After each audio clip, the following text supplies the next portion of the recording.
2026 का ये जो देख रहे हो जीव विज्ञान का बाबू, जैसे ये कोड यानी कि 302 केडी कोड का मिला मुझे, तो मैंने इसका पूरा सॉल्यूशन जल्दी से जल्दी कर दिया ताकि सभी बच्चों को जल्दी से जल्दी करा दूं, ताकि तैयार करके और पेपर में फोड़ करके आ जाए। तो ये पेपर जो बच्चा मिस करता है भाई, तो आप तो गए काम से। एक एक क्वेश्चन का सॉल्यूशन कुछ इस तरीके से मैंने बहुत ही मेहनत करके एक एक क्वेश्चन का सॉल्यूशन किया, ताकि बच्चों को हर एक क्वेश्चन को समझा दूं, ताकि पेपर में सीधे सीधे फोड़ के आए। आज की इस वीडियो को जो बच्चा अच्छे से देख लेता है, तो समझिए 70 में से मतलब कि 60 से लेकर 65 नंबर आसानी से अचीव कर सकता है। क्योंकि बाबू इस वीडियो में अगर 5 नंबर भी अगर कट जाता है तो 65 नंबर तक स्कोर कर सकते हो। 110% बोल रहा हूं, क्योंकि आज की इस वीडियो में ऐसे क्वेश्चन पेपर मिला है जो सीधे सीधे बोर्ड एग्जाम में पीवाई क्वेश्चन से मिल रहा है। तो आज की इस वीडियो में सबसे पहले जो दिख रहा है 3 घंटे 15 मिनट का पेपर सेम डिटो मिलेगा ऐसे फॉर्मेट में।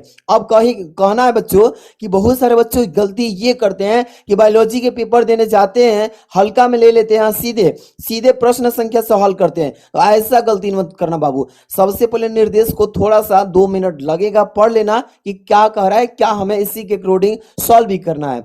15 मिनट में पेपर पढ़ने के लिए बोला है, तो 5 ही मिनट तो लगेगा, पेपर पढ़ लेना है। 2 पेज का 3 पेज का आएगा इस तरीके से। और सभी प्रश्न अनिवार्य बोला है, समझ लीजिए, कोई छोड़ के नहीं आना है इसमें। आवश्यकता के अनुसार अपने उत्तरों की पुष्टि नामांकित रेखा चित्र के द्वारा करना है बच्चों। इस तरीके से करोगे। अब देखिए प्रत्येक प्रश्न के निर्धारित अंक उसके सम्मुख दिया रहेगा कि कौन सा प्रश्न कितने नंबर का है बच्चों। इतना तो आप सब जानते हो, पहले से जानते हो, लेकिन यहां से क्वेश्चन स्टार्ट होगा, ये ध्यान रखना। कौन नंबर लिखा है ना कि पुनरुद्ध भवन की क्षमता पाई जाती है, किस चीज में पाई जाती है? पुनरुद्ध भवन की जो क्षमता होती है किस चीज में पाई जाती है? अमीबा में, पैरामीशियम में, हाइड्रा में, स्पंज में। किस में बच्चों? याद रखना, हाइड्रा में। किस में प्यारे बच्चों? हाइड्रा में। जैसे ही हाइड्रा देखिए, पुनरुद्ध भवन की क्षमता की बात करें तो हाइड्रा में स्टार्ट मारना धड़ाम से, आंसर करेक्ट हो जाएगा। अगला प्रश्न इसमें देखिए क्या लिखा है इसमें, टर्नर सिंड्रोम का कारण पूछा है ना इसमें। तो टर्नर सिंड्रोम का जो कारण होता है वो क्या होता है प्यारे बच्चों? XO होता है। इसी के कारण से टर्नर सिंड्रोम होता है इस तरीके से। अगला प्रश्न इसके सामने क्या है, ग नंबर कह रहा है बच्चों की कौन सा एंजाइम जो है ये DNA को खंडों में तोड़ देता है। क्या करता है प्यारे बच्चों? DNA के खंडों में तोड़ देता है बच्चों। तो इसको बोलते हैं लाइगेज। याद रखना बच्चों, तोड़ने का काम लाइगेज। लाइगेज तोड़ता है ना, बोलते हैं लाइगेज तोड़ देंगे आज अलमारी का। इस तरीके से याद रखो, DNA को तोड़ने वाले खंडों में लाइगेज बोलते हैं। ट्रिक से याद रखो। आप फतह करके आना आज सब लोग, मेरे इस वीडियो को पूरा अच्छे से समझो। एक एक क्वेश्चन को फतह कैसे करना, ट्रिक भी बताऊंगा। अगर कोई क्वेश्चन न याद हो तो उसके लिए यहाँ पे जैसे लिखा है ना कि जीव एवं उसके वातावरण के कह रहा है कि पारस्परिक, यहाँ पे कह रहा है बच्चों कि अध्ययनों संबंधित अध्ययन को क्या कहते हैं। तो पारस्परिक यानी कौन कौन? जीव और वातावरण। पारस्परिक संबंध की बात करेगा तो याद रखिएगा बच्चों, स्वपारिस्थितिकी बोलते हैं। क्या बोलते हैं प्यारे बच्चों? स्वपारिस्थितिकी, यानी स्वयं के साथ एक साथ संबंध बना के ये काम करते हैं, इसको स्वपारिस्थितिकी कहते हैं। समझ में आ गया? इतना काम करोगे तो 4 नंबर आपके झोली में। इस तरीके से अगला क्वेश्चन यहाँ से अति लघु उत्तरीय प्रश्न। यहां से 5 क्वेश्चन आएंगे बच्चों, पांचों को एकदम अटैक कर देना। किस तरीके से? अब देखो मैंने जो कॉपी पे बहुविकल्पी किया, इसका तो यहाँ पे देख लो कि कैसे लिखोगे। सही तरीका क्या होता है, अच्छे से नहीं लिखोगे तो नंबर सही कितना भी करके आओ कट जाता है। इसलिए सब कुछ जानकारी होना एक चतुर व्यक्ति का काम है। इससे प्रश्नोत्तर संख्या पहला, इसमें क ख ग घ इतना करोगे, एक एक लाइन छोड़ के लिख देना और इस तरीके से इसका विकल्प जो है उतार देना। क्लियर है बच्चों? चलिए अगला क्वेश्चन इसमें है दूसरा का, कप की यानी कि रिलैक्सिन नामक हार्मोन किसके द्वारा स्रावित होता है? तो रिलैक्सिन नामक हार्मोन की बात करेगा तो याद रखिए प्लेसेंडा। क्या होगा? एक तो यहाँ पे कह सकते हो यानी कि प्लेसेंडा के द्वारा स्रावित होता है। यहाँ पे देखिए इसका आंसर कैसे लिखोगे।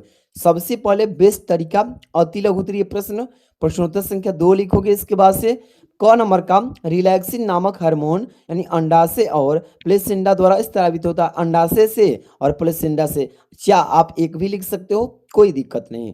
चलिए अगला प्रश्न बच्चों क्या लिखा है, ख नंबर कि मनुष्य में गुणसूत्रों की कुल संख्या कितनी होती है? तो याद रखिएगा 46 होती है मेरे दोस्त। कितना होती है? 40। अगर जोड़ी की बात करेगा तो याद रखना कितना होता है? 23। 23 यानी 2 जोड़ी, इस तरीके से 23 दूनी क्या 46।